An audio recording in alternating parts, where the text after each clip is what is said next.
Let us know how you want the points of information to be raised, either using the speaker's microphone or sending a message in the chat. And third, please observe equity rules. And let's not forget to enjoy the turn stream. All right, that being said, I now call on the first speaker from the affirmative side to begin.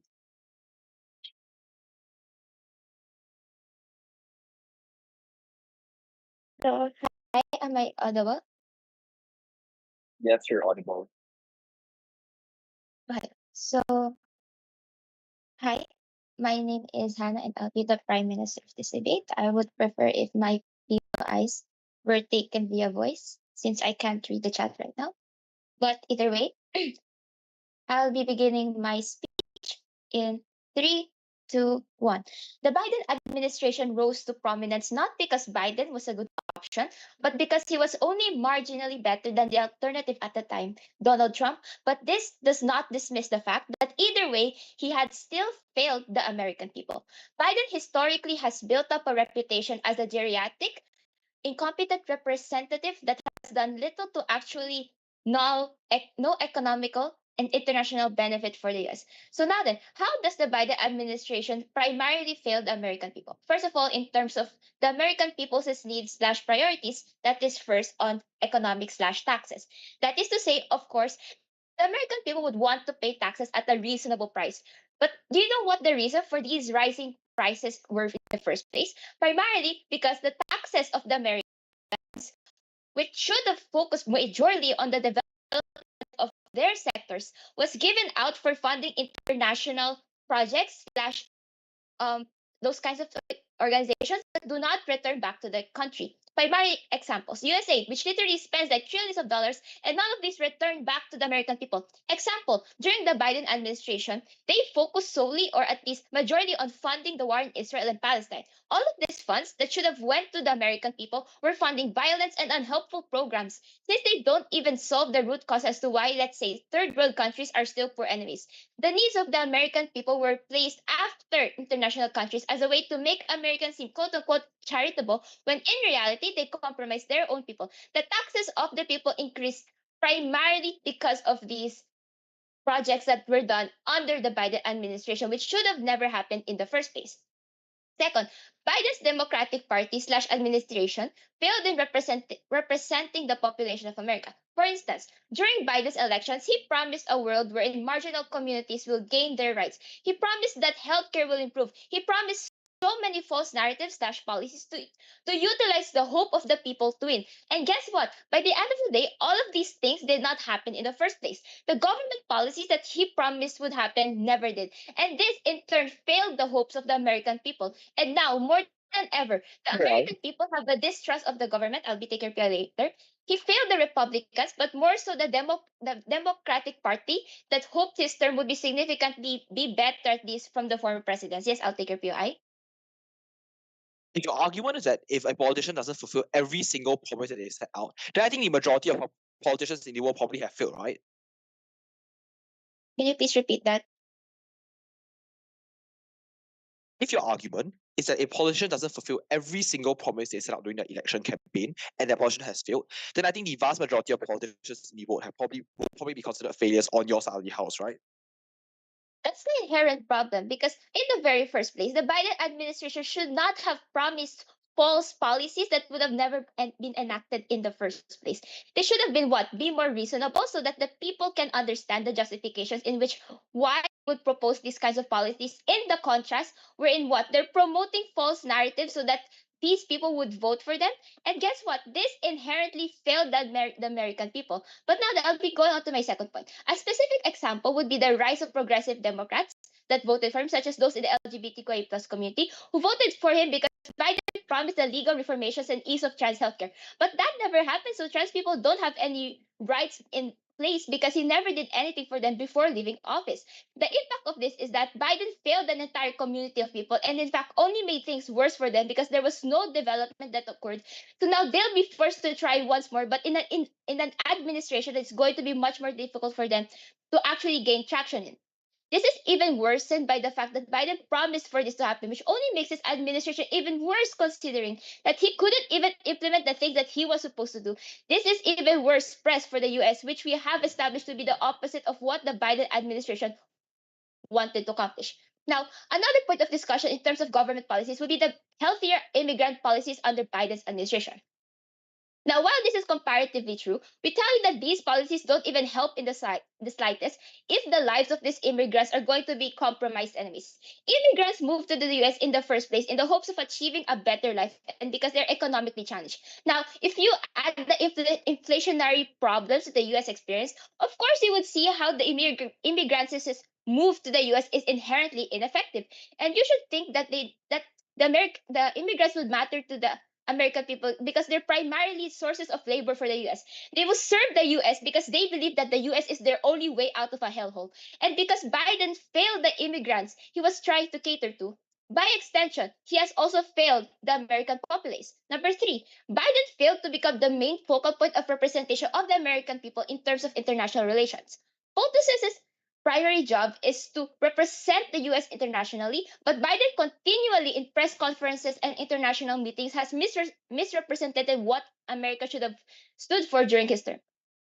Biden has created rifts between the US and Asia in his statement, saying he would be for some reason unifying Japan and Korea, and his unwavering support for the Israel genocide against the Palestinian people has time and again garnered ever increasing bad press for the American government. The US, as we know, was the main funding agent of Israel during the genocide of the Palestine. And US representatives under Biden have continually voted against a ceasefire because for whatever reason they wanted to strengthen international ties with Israel so badly. But what did this do for the US?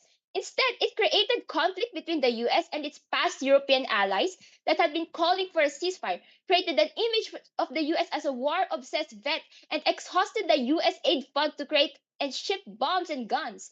This led to raised taxes for the American people, a negative rhetoric against the US internationally, and an unfriendly environment for immigrants, minorities, and the entire facet of the US population. This is all is meaning to say that the exact goal that Biden tried to do in POTUS completely turned upside down, where Biden made connections with Asia and Europe only even worse. In summary, the Biden administration had failed the American people due to him failing primarily their hopes during his elections, failing in upholding a more economical life for the Americans, which is literally a focal point in maintaining their lifestyles, and finally, for destroying positive international ties that could have helped the American people even more. And for all these reasons, proud to propose. Thanks for that. Let's call on the first speaker from the opposition side.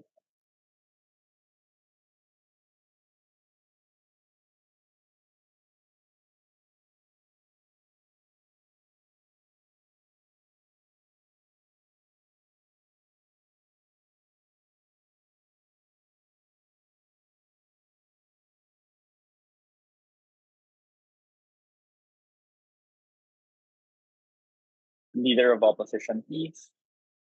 Sorry, could you give me 1 second?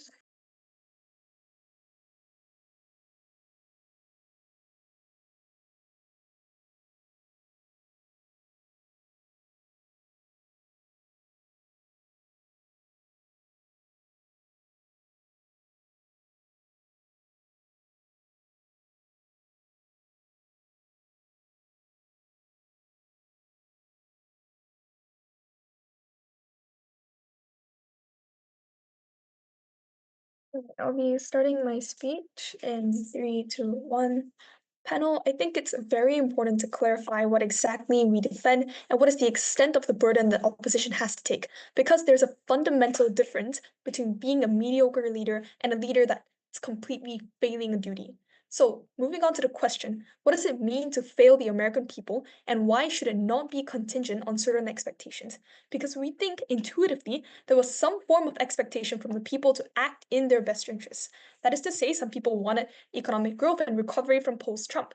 But we say that not meeting these expectations does not equal to a a failure of duty, because ultimately we think everybody is different and has different needs. And so perfectly meeting all of these baseline expectations is unreasonable to begin with. skewed media perception and circumstances at that time, for example, in the post-Trump era, where there was a complete shift from the conservatives to the liberals, increased polarization and uncertainty in a world where nobody knew where the country was going, where everybody was in a panic over having different priorities that they wanted. They had vastly different expectations. For example, the demonization of the Biden administration from the far right that was weaponized on this sphere at that time to shame the Biden administration. So this resulted in the skewed expectations of what the Biden administration should do that were based on irrationality. And this is important because we think this means that the basis for which these expectations were formed on oftentimes is just not rational to begin with, and thus should not serve as a reasonable metric as to whether the administration failed in the first place. People will also likely only see the negatives, like what proposition might do, and which might lead to a lot more controversy that gets more views. And we think this is important because the media is oftentimes also incentivized to focus on big actions, like the very thing that prop pushes for, rather than the important things that go unseen. And also talking about the nature of governance and administration, where expectations are based on what the average individual can see, where, however, oftentimes administrative work and its benefits are a lot more hidden until you feel its loss. For example, nobody knew the extent of the importance of funneling more money into air control and safety until Trump dismantled these very institutions and 3 plane crashes happened in the span of a single week. So it means that oftentimes there was a lot of fulfillment. The fulfillment of a lot of duty goes unseen, i.e., this is exactly what proposition might be running. The next thing to prove is that people always want better, in the sense that the average individual does not take responsibility for the effort that's needed in implementing policies, i.e., they do not bear the full cost of their actions. So this means that oftentimes their expectations and their claims of wanting more are oftentimes also unfeasible to a certain degree, given that they do not have the full capacity to rationalize this cost-benefit analysis in the first place. And all of this framing is incredibly important because it means that proposition inevitably falls into this loophole, i.e., they only ever debate based from the expectations of the average citizen rather than objectively. They singularly debate from the lens of these expectations without debating on the role of what the government actually is. Then the next question, why is it that even if things didn't improve under the Biden administration, this does not indicate a failure of duty? The premise that we want to push out more on this later is the increasingly volatile world, where things just don't run as you want them to run, where wars just spring out in across the globe, where there's internal conflicts that happen in your nation. It is increasingly hard to predict how the world will change. Then moving on to what is the duty of a government. We say it's in probably the micro ones where you maintain a baseline level of stability in your country.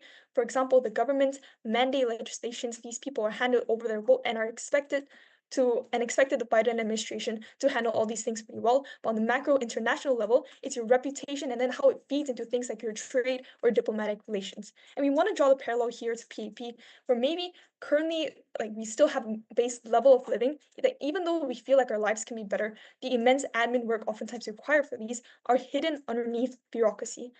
Then moving on to our main argument, that the Biden administration maintained security in an era of increasing stability, and therefore this proves that this was not a failure of duty. And we say that the era of the Biden administration, the years of 2020 to 2024, was marred by global insecurity. So in an increasingly volatile world, there were things like one, COVID, where the premise of this, we say that there was mass upheaval of the global economy, where thousands of people were displaced from jobs through things like social distancing, through things like limited contact between individuals to prevent the transmission of a virus to survive the pandemic and to keep your country functioning. People weren't allowed to work. So then the second thing, on widening income inequality, where oftentimes the people who are retrenched do low-skilled labor. These are the people who are functionally blue-collar workers, people who might work in factories or the first line of production, and where the white-collar people could still work because they could access the internet and the communication that's needed to facilitate businesses. This led to an increasingly widening income inequality, where even further, we say that some people benefited from the pandemic relative to the poor people, like how Amazon was a company that people needed to use because this was the only way that they could maintain a material standard of living.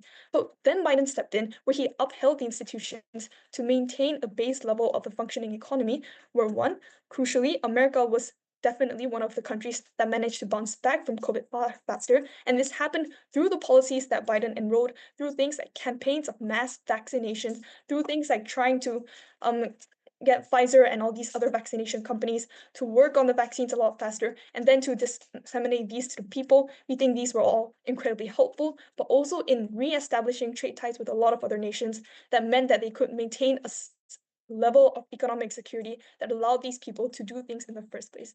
But then he also prevented the widespread income inequality that was already bad from Trump, but also worse through these emergencies, where he, like, even if he raised taxes, I think it was probably pretty necessary in order to keep the government functioning.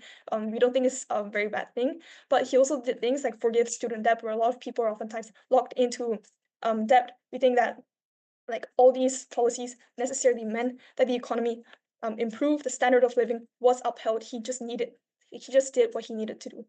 Then on the next thing, where externally, Biden has also reestablished relations with the global world. So this is on the external optics on America, where like wars that were springing out over the world, he did a lot of diplomatic work in order to negotiate with the presidents of Israel, the presidents of a lot of other countries to maintain a level of global security that even though it might not have gone as well as people might have initially hoped, it was still part of his duty as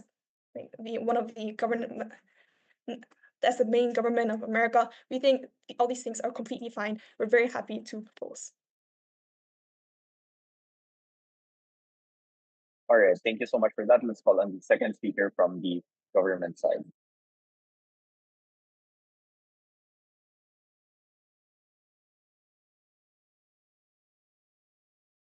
Hello, am I audible? Yes, you're audible. I just want to clarify this round is being live streamed, right? Is it? Sorry. Hello. Yes, I think OC is OC here. Yeah, I think they're streaming the round. But if you want to rescind the consent or do not consent at all, it's fine as well. Oh no, it's okay. I just wanted to say before my speech starts, shout out to Kuya Vince from the Parliament. Shout out to our other coaches and shout out to Ate Lou from Equity. They're the reasons we got this far. That's it. Just wanted to say that. Okay. Starting my speech in 3, 2, 1. Biden was an abusive, lying president that brought America and its allies to civil and economic ruin. As a quick signposting, I'll first be addressing the claims made by LO, followed by my extension of my Prime Minister's analysis, specifically through the actual characterization of the Biden administration. First of all, LO's very first line killed their case. Be a mediocre leader is failing your people. Let's put this into perspective, right? You as a voter are using your vote to choose a leader that will appeal to you, your needs, and what promises they make. And opposition is trying to tell you that doing the bare minimum is enough. Your job as a leader is to fulfill the needs of your voters. And Biden literally did not do this. Aside from this, LO keeps on trying to say that Biden's successes were hidden and uses air security as an example. The thing is, air security is something any reasonable president will enact. Just because Trump damaged this policy does not mean it is a win for Biden. Trump's faults are not Biden's wins. And besides, what is the role of the government anyway? The government serves its people, right? But evidently, as my prime minister has told you, Biden's administration was primarily a self-serving administration that created a worse situation overall for immigrants, LGBTQ plus people, minorities, and taxes. And you're telling me that because he's marginally better than Trump, that he's better overall? And besides, security is only one aspect. Let's talk about economics. Let's talk about international relations. These are things that Biden has objectively failed at. LO further tries to use COVID as an example, but America was one of the worst countries that dealt with COVID. Millions of people were infected before quarantine was enacted. And not to mention the social unrest that occurred, such as that whole anti-mask narrative that the American administration was not able to address. Not only this, but the so-called advantages of the pandemic that LO tries to posit, such as working from home or jobs for delivery people, were not Biden's doing anyway. They were simply just consequences of the pandemic and should not be credited to Biden. Sure, Biden forgave student debt apparently. Why then do millions of American students still suffer from student debt? If you are going to enact a policy, do it consistently. This is literally the bare minimum of the nature of leadership. Gov side would like to reiterate, the bare minimum is not good leadership. Okay, so to move on to my extension of our main points. First of all, Biden failed to be the focal representative of the American people. The primary job of the POTUS is to be the focal point of the international press and communication for the US, which evidently Biden has failed to do throughout his presidency. For one, he built up a negative reputation both within the US and internationally and misrepresented the political views of the American populace, which obviously created a bad rap for the USA among international communities, but also discredited for the most part a lot of the US's projects and proposals henceforth due to his incompetence when facing the press. Look at any material from Biden's press conferences and tell me how he stood as a good representative. I would like to reiterate, Biden's job as a POTUS is to be a good leader and representative of his party, which he did not do. He cannot ride on being and doing the bare minimum. Aside from this, Biden's whole passion project for funding Israel's genocide of Palestinian people, completely destroyed America's international relations. Biden's administration voting against ceasefires destroyed the ties it used to have with European countries. The majority of European countries opposed America's continual funding of Israel.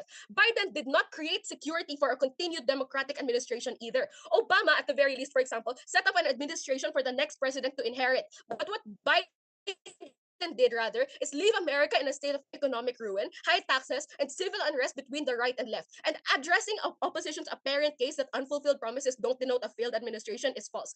Politicians should not make false promises, period. Citizens vote for you because they believe that these things will happen. And if these promises aren't enacted, you ultimately fail them. No successful administration functions under taking advantage of your voters. This brings me to my next point. Biden's administration ran on false promises. For one, Biden's administration mainly ran on the idea that he would be enacting policies for the transgender people and immigrants, which while he enacted some, these were never prominent enough to actually make significant changes all over the US. Since in the same light, he also made incredibly unfriendly economic changes that made it harder for minorities and people below the poverty line to survive. He promised to enact legal reformations for transgender healthcare and abortion, but never actually did. And in fact, bills passed or dismissed under his administration, such as Roe v. Wade, for example, created an even worse situation for women and LGBTQ plus people.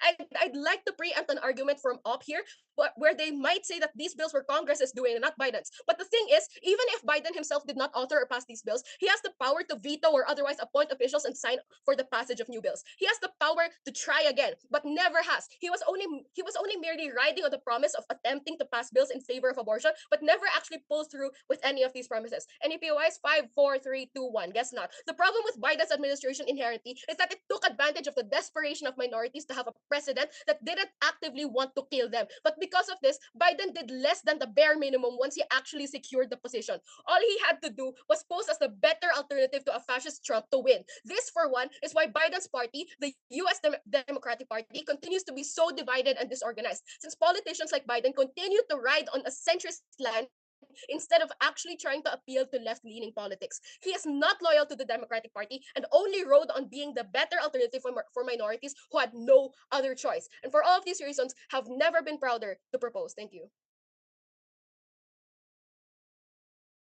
All right, thanks for that. Let's call on the second speaker from the opposition.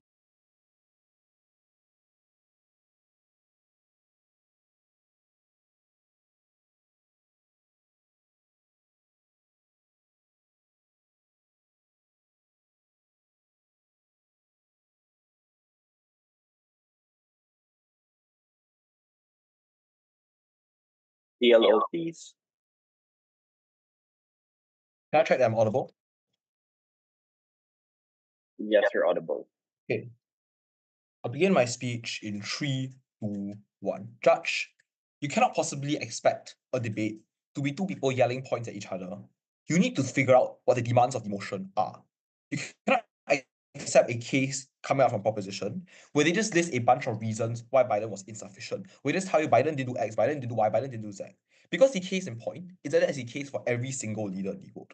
Every single leader in the vote has some level of flaws and some level of insufficiencies.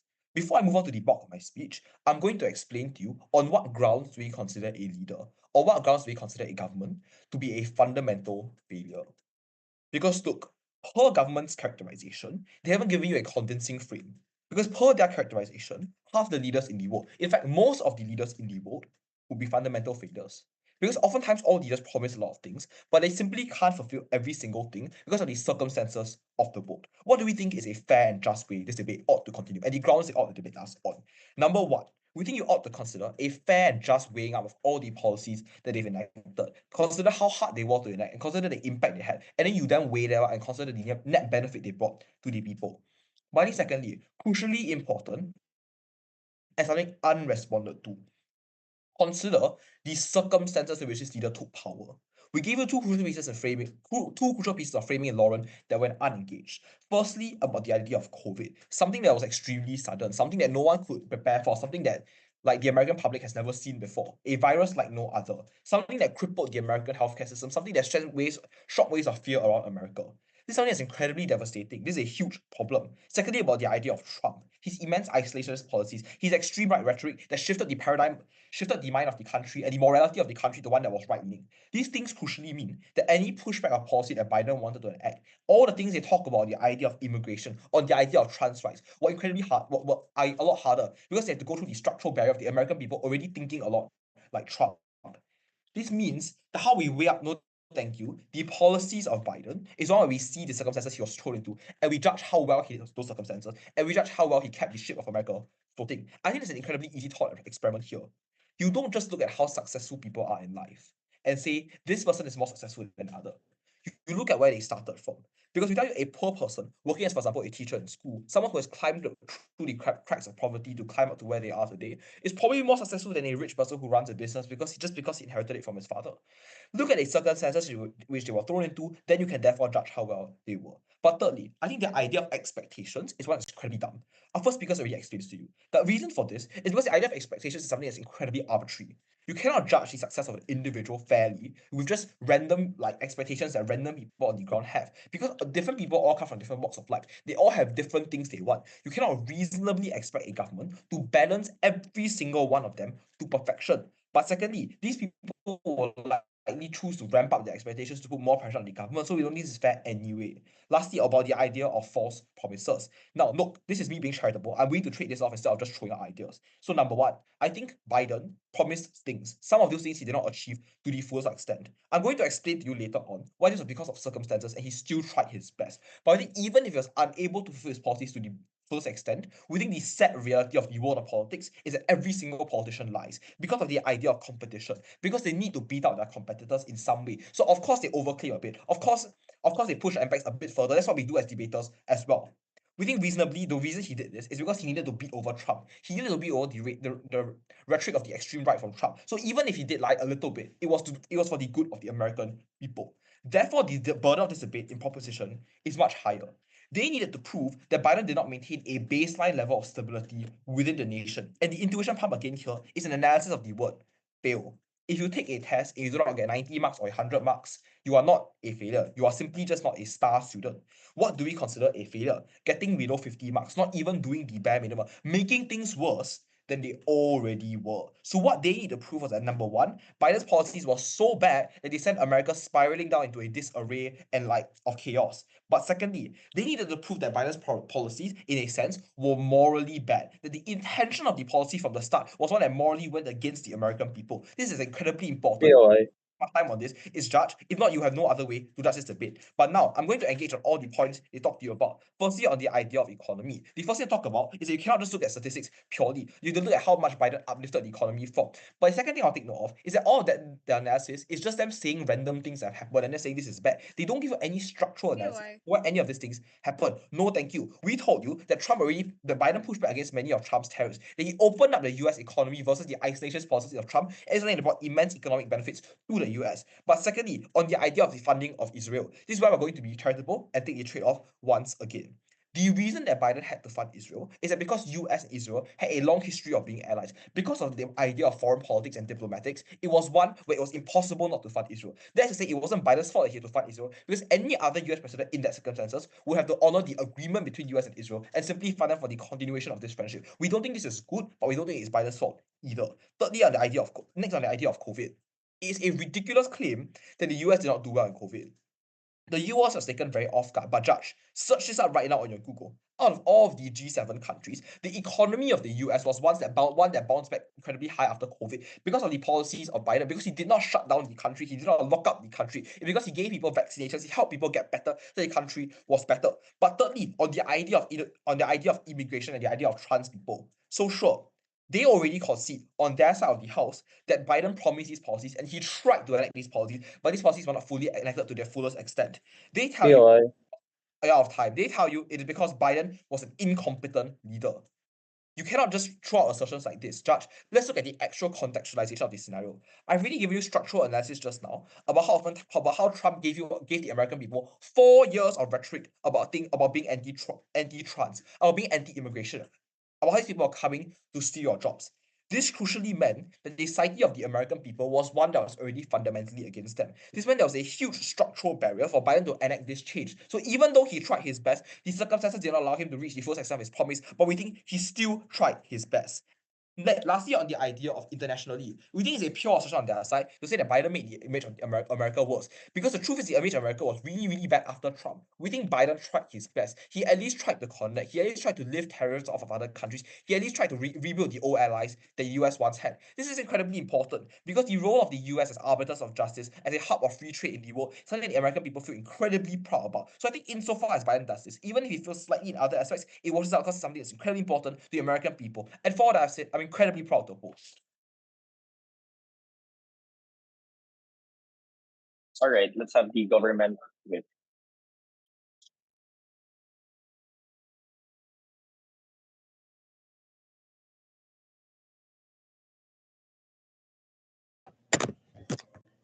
Hello. Okay, I'll take POIs by voice. I will. Wait lang. Hello, hello. You hear me? Yes, you're audible.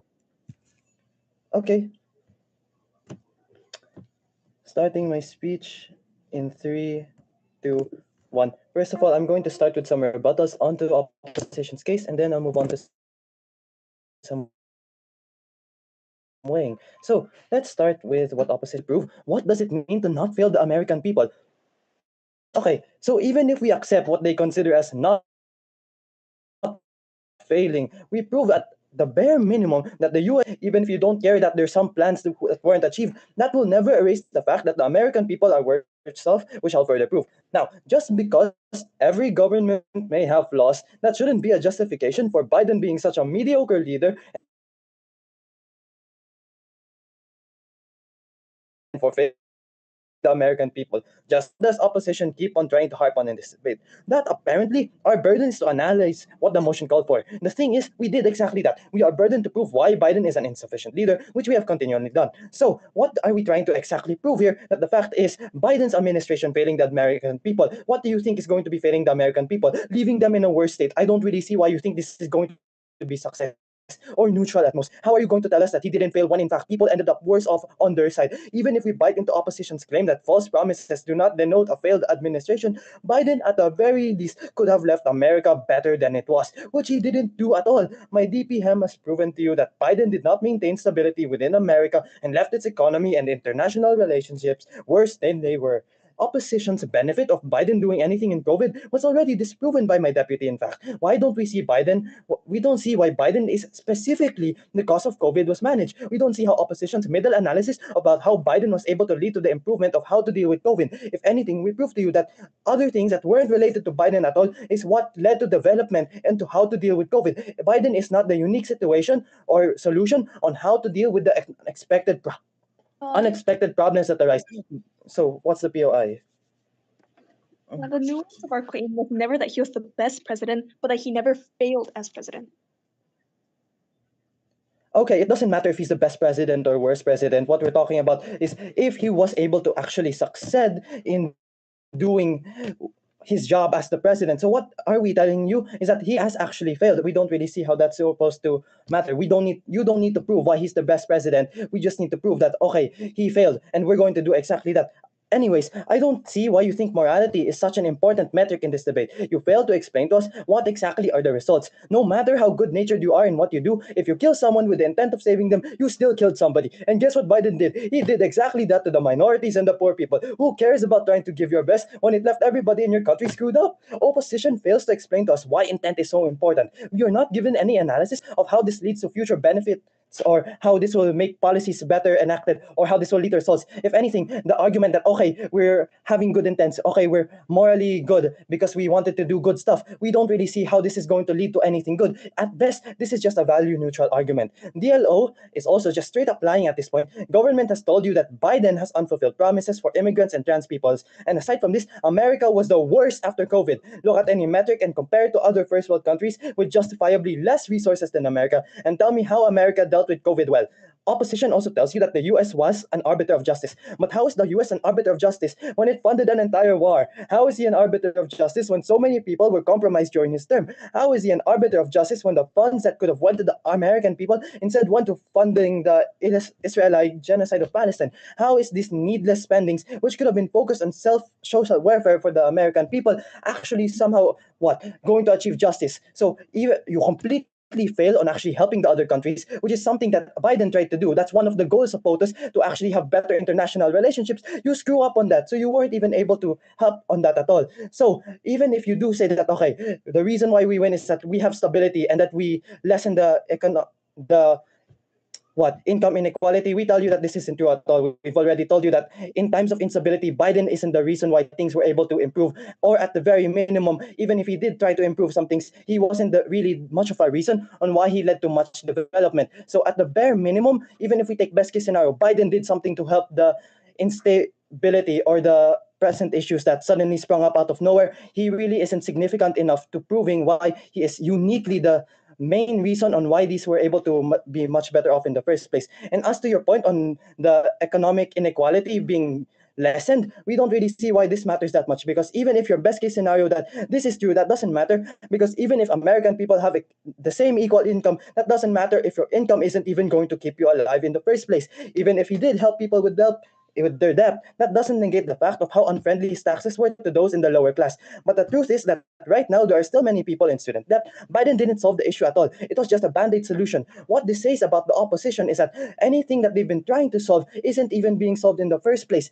How can you say that someone did not fail when you just leave people in a worse off situation? So what are the two clashes in this debate? One, economics, and two, international relationships. We tell you that in terms of economics, what does Biden even accomplish? He just makes the taxes higher. He just makes it even more unfriendly for the immigrants to even actually uplift their economic situation. The problems that the American people are facing with their economic situations only were worsened in Biden's situation, in Biden's administration. And there was no attempt for Biden to actually make sure that in the next administration, this would actually be lifted, or at least there wasn't any investment on how to make sure that in the future, this wouldn't be exactly happening. Now, we also tell you that in terms of international relationships, this is something that opposition fails to engage with once they reach deputy. I guess they just gave up on it, that they realized that West, Asia and Europe, all of the relationships were completely screwed up, because what? You continue to support the massacre in Israel, and then in Asia you mischaracterize what the US is trying to go for, meaning that the entire world is basically going to go against you. And even if you do believe that they don't completely hate you, you still have bad press, because Biden was terrible at actually representing America in what it actually wanted to do and what it actually believed in. So what this tells you is that America is already in a much worse off situation, because everyone else in the world probably thinks less of you now. And of course, that matters to the American people, because why would you want your international relationships to be worse? Why would you want your relationships with other countries and how their support will you is going to be much weaker now? What this tells you that in the end, Biden wasn't really able to succeed in doing anything. And we tell you that, okay, even if Biden did do anything, it wasn't really enough to tell us why exactly they were actually able to put America in a much better situation. At the bare minimum, we tell you that certain minorities, such as the LGBTQ community, ended up worse off. We tell you that also, in the end, there really wasn't any benefits or impacts of why Biden is suddenly able to put America in a much better place in the end. So we tell you that government has completely won this debate, because none of the benefits on opposition side are existent, and none of the harms they have placed on us actually continue to hold up. Proud to oppose.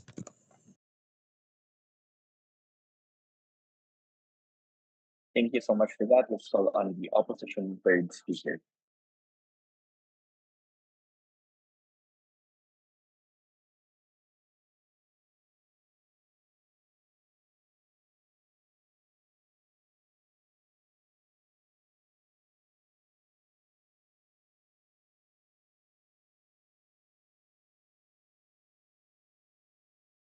Hi, sorry, can everyone hear me?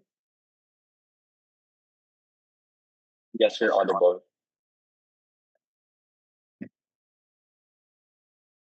Proposition needs to stop acting like the average American citizen consuming media from Fox News, because you are who the case is about at this point.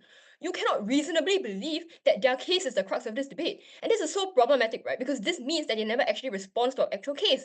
They are debating against no one. I am sorry, this debate is a waste of time. Because you cannot debate morality debate like a pragmatic debate. You cannot wash out principled arguments with practical impacts, right? So I'm going to do one very, very big thing in this speech, right? I'm going to tell you why this is so important. Firstly, I'm going to tell you what is the role of the government and what does it mean to fill this duty, right? We tell you two things. We tell you the role of the government then is one, to act in the best interest of people, and two, to actually uphold the basic standard of living, or at least create an environment where things don't get worse for individuals, right? Propositions, first thing they tell you here. Firstly, policies fail. This is the main thing that they say. I think the first response they already gave you was just like, simply this is not true, right? They did succeed. Things like his COVID era policies, or even the fact that inflation was down during his administration when he ended America's isolationist stance. I think he did the best he could in that situation. Even if you were to put a really competent leader in that situation, it is unclear that you have even reached the bare minimum that Biden achieved in the first place. But fine, right? The problem with this kind of debating and the problem with like proposition pushing for this kind of case is that it's a deadlock, right? Where you either believe proposition or opposition, or which one had a larger scale of impact, which realistically, I don't think it's debatable to like just debate on this, right? What then is more important is understanding this in the lens of morality, whether it constitutes a fulfillment of duty. Lauren already tells you this. She frames why fulfillment of duty is the only frame that this debate can be reasonably debated in, given that expectations, i.e. the way that you judge the mediocrity, the way that you judge the bare minimum is unreliable. This is why we tell you judging on pragmatic metrics is so unreliable and not reasonable to begin with. Proposition doesn't engage with this. Second response here to why proposition cannot simply say policies failed, right? Because fundamentally this means that their case is unresponsive to begin with. We tell you these policies are likely pushed up with good intentions. Lauren tells you right from first that the net benefit that these policies generate is less important, given the way that we judge benefit is already fundamentally flawed to begin with. And that's why our metrics on intentions, right? Now, only response from proposition. Biden makes false promises. And so I think one, you realistically cannot know that, right? We told you right from the start, turbulent times, volatility in the world today. Even if he meant to do good things, he can't, because he simply wasn't in a position where he could. He was literally post-Trump. He was trying to settle all the shit that Trump did. I think reasonably, he was not able to push forward or fulfill his promises to the point where he actually said these kind of things, right? I think you cannot just judge intentions like this. I think proposition is simply being very unreasonable. Two, every leader makes false promises. Every politician in the world does that, but not every leader fulfills their promises, right? I think there were things that Obama never achieved. Does that make him a bad leader when he couldn't achieve what he promised? No, right? I think this idea that, making false promises cannot be a reasonable metric to judge whether a leader is good or not, right? I think this is simply not true. Second thing they tell you Biden wasn't the political divide. Okay, I'm sorry, that's very, very dumb. The reason why there's polarization is not just because Trump was bad and Biden was lazy. I think historically there has been a long history where the Democratic Party and the Conservative Party just has become more and more polarized due to things like hypercapitalism, where economies become such a huge source of fear that turns people against each other, and power becomes so appealing within the context of the country itself. I'm sorry, I don't think that that's something that one man can do alone. Even if he wasn't a political divide, I don't think there is something fundamentally wrong or a dereliction of duty for Biden to kick a morally flawed dude off the pedestal. If anything, that seems like a good thing. I'm unsure what the endpoint of this argument is. And here's where the kicker comes in, right? Because even if you don't buy anything that I just said, here's why we still win. Given that you never contextualize or justify why the bare minimum does not constitute fulfilling duty. Given that the bare minimum literally looks like things like lowering inflation, ensuring that the housing crisis doesn't get worse, ensuring that racism isn't exacerbated. The whole reason why we tell you that their case is fundamentally unresponsive is because they repeat news articles from Fox News. They tell you all these laundry lists of impacts, but they never actually engage with the idea that upholding the basis for a good quality of life, or at least creating the environment where things don't get worse, is still constituting like a fulfillment of duty, right? Here's where Lauren spent the first 4 minutes of her speech. She gave you 7 reasons on why this is a reasonable metric to judge a good leader by, rather than practical improvements, right? She told you 1, ultimately everyone is different and has different needs. 2, skewed media perception and circumstances at the time. 3, vastly different expectations. The demonization of the Biden administration at the time means that oftentimes the Biden administration is seen as like very, very bad. 4, people will only likely see the negatives. 5, the nature of governance and administration. 6, people always want better. 7, people only ever see what the media gives them. People only ever judge based on proximate impacts. I think ultimately they are unable to understand the government and how they're acting at the time. We've already told you why in the circumstances of his administration, right from LO, that improvement was completely unreasonable to judge a fulfillment of duty by. Here's our moral principle here. He literally couldn't do this. And note here, right, the problem here is that proposition just completely lets this go, right? There's no response to this. We already told you that we live in a volatile world right now. Situations keep getting worse. People are not God. We cannot predict what changes. This unpredictability is what makes it so difficult for people to actually judge based on practical impacts. Because ultimately, the government is not God. They cannot do what God is expected to do, right? I think this is why intent then is so important. Because literally every other metric that you will go by is unreasonable. I think Ming tells you this very, very clearly already, right? Ming already tries to frame this and tell you that why government not responding to this frame is so problematic. Because insofar as they refuse to engage on this moral argument, they are trapped in this deadlock where they assume we are trapped in this deadlock where, whether Biden did this or Biden did that. This cannot be what the debate about. This debate is about. This is a moral debate. What does it mean to be a good leader? Does it mean practical outcomes? Does it mean having good intentions? We already told you why we believe that judging based on expectations and practical outcomes is not good, because it's unreasonable. Proposition's only response that they assert that it is not unreasonable, and therefore they just do it. I think that's not a good response to this, right? I think the fact of the matter is proposition has just confused everyone in this debate, but they make this debate only about practical impacts, right? This is the fundamental problem. I think the second thing here, there is no engagement with the push that their metric is unreasonable. We've already given you like 7 reasons why their metric is unreasonable. This is why we completely sidestep this deadlock. But proposition keeps trying to push this unfair burden on us, and we sidestep this completely, right? We tell you this is not what this debate is about. I think the fact of the matter is proposition just simply doesn't fulfill their burden in this debate to begin with. I think the last thing here, I want you to understand that proposition is the clearest example of why we're debating this from a moral perspective, right? Because note here how every argument that proposition pushes forward is only about Biden bad, Biden bad, Biden bad. Why is this bad? Why does this actually feed into what we are saying, right? Because I think what you have to understand is that our case was never about whether Biden did something or Biden didn't do something. It was about what makes a good leader. We already told you that when you lower things down, when you make being a good leader about practical outcomes only, that is a point where you become irrational, because no moral judgment can come from this irrationality to begin with. I think proposition then falls into this trap when they actually become unreasonable in themselves and only ever push this practical impact argument for all these reasons side with opposition. All right, thank you for that. Let's call on the opposition reply.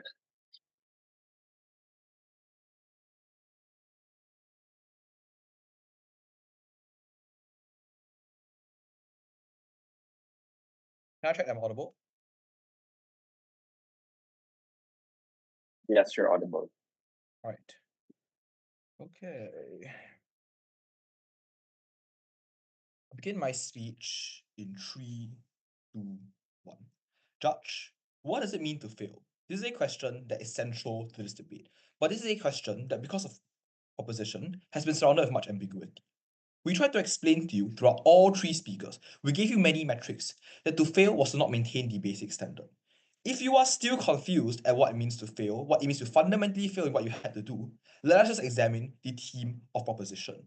I'm going to explain to you, I'm going to list out the basics of debating and explain to you why they fail to even achieve this and why they then therefore lose this debate. 3 things. Number 1, a failure to set up and understand burdens. Number 2, a failure to listen and respond. Number 3, a failure to be charitable and to have basic nuance within a case. Number 1, a failure to set up and understand the emotions and understand the emotion and the basic burdens within what this debate takes place in.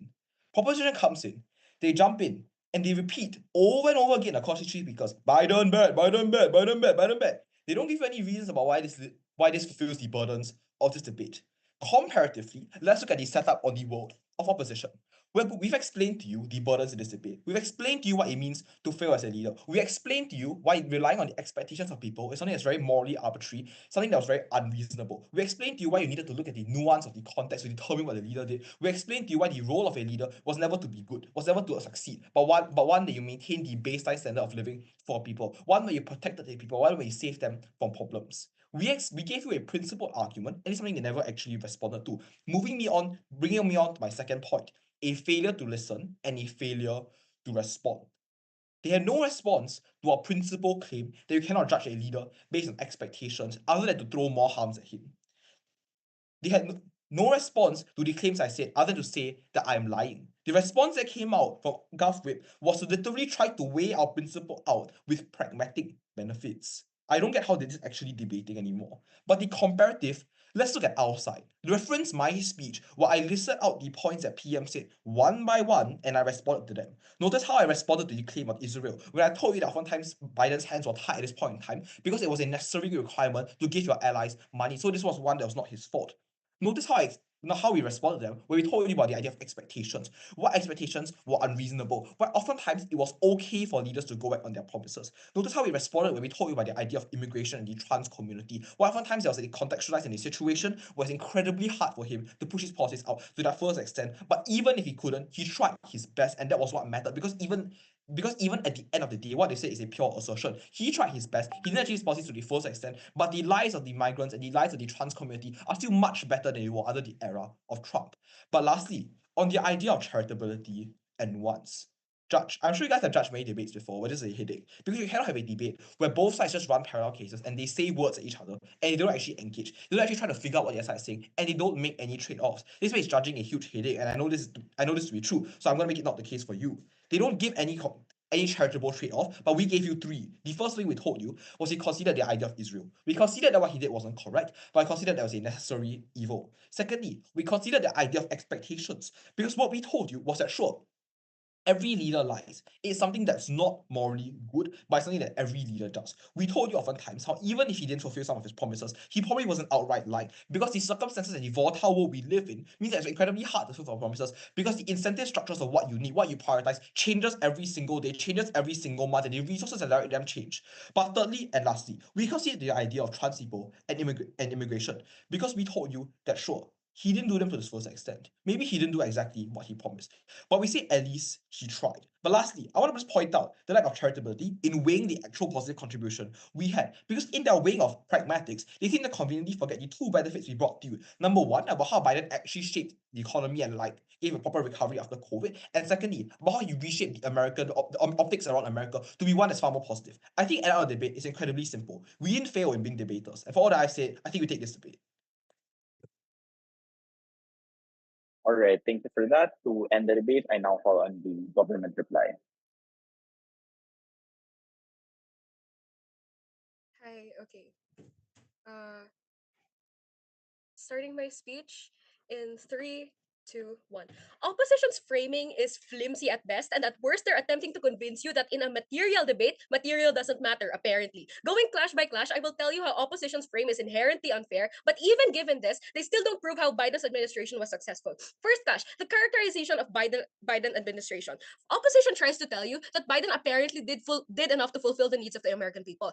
They try to make their main argument about COVID-19 and the rest. But the problem with this is that even Biden's dealing with the COVID-19 pandemic isn't actually good. Ops framing on this is a literal lie. What practical material is opposition left with then? Government has completely proven to you that Biden on a net has done worse for the American people than created benefits. That's literally opposition's only case. Opposition continually tries to tell you that Biden's intent is enough to make a good leader. But the thing is, from a reasonable listener's perspective, a leader should at the very least create benefits for their people. That opposition, one, does not prove to you, and two, government has proven to you that Biden fundamentally left America worse. Second clash, the burdens of each side of the house. Opposition continually has harped on this tangent that government apparently did not fulfill our burden. But what is our burden anyway? According to the motion, we are burdened to prove that Biden's administration failed the American people. And we have used economic, cultural, and international metrics to tell you that Biden left America worse than it was anyway. And in other words, Biden failed the American people. This already completely dismantles opposition's main case against us. Our burden is literally to say Biden bad. Biden was a bad leader, and we have proven this to you. Opposition then attempts to disprove government's case by saying that we cannot use practical impacts to justify this debate. The thing is, what other material are we supposed to use? This is a debate of whether Biden was a good president or not. And obviously, you will need practical evidence to do this. All the material opposition gives you is for one, false and stretches of analysis, but two, are only substantiated by the argument that Biden tried his best. But this argument doesn't hold up when his best doesn't believe America better than it was. Even if we do believe that we need to be charitable to Biden because he was put in a difficult situation and hence he couldn't do better, that simply isn't true because we've proven to you that other countries with less resources were able to tackle the exact example they used of COVID-19. It is opposition's burden to prove why the situation of Biden was so bad that he wouldn't be able to actually be able to do a decent job running his country. Now, Third clash, what fulfills a successful administration? Government bench tells you that an administration's job is to fulfill the promises made during your campaign, which is a reasonable ask, which we have proven to you Biden has not fulfilled. But opposition is trying to tell you that for as long as Biden didn't screw America over, he's a good president. This overall is an unfair framing. But biting into it anyway, government tells you that Biden did in fact leave America worse than it was, and none of opposition's claims actually hold up in light of this. Opposition tells you that a mediocre leadership is equivalent to doing a good job as a leader. And guess what? Most of Op's case is speculative. They say intents are enough. Okay, then we say that even with using those good intents, Biden still fails the American people because he did nothing with these intents. The American people do not benefit from Biden making promises he cannot uphold. And even then, we proved to you that it is important to talk about the pragmatics that Biden has done, because this is how you reflect how he had failed the American people without looking at subjective lenses, without just opting into false narratives. This is how we believe that the Biden administration has failed the American people. Side opposition, if they wanted to win, could have just debated on the pragmatics by which Biden was able to help the people, how rising taxes had effectively helped the Americans in upholding their lifestyle. But they never say anything about this. They don't say how funding the Israel war was going to help the American people and did not fail them. But guess what? They say nothing. And this is entirely why their entire case of morality is easily dismantled, because it's not, because on its own morality is subjective. But regardless, we engage anyway with the principality, but also on the objectivity of Biden's administration. Conclusively, government bench has proven to you that Biden's administration systematically has been worse for the American people, therefore fulfilling the burden to prove that Biden's administration failed. Opposition bench is banking on the panel, believing that their case about intent and Biden meaning well is enough to prove he had a successful administration, which from a reasonable listener's perspective is completely false. And this is why government bench wins this debate. Thank you. Thank you so much for that. Thank you so much, debaters. You may now cross the house, and I'd like to request all debaters and observers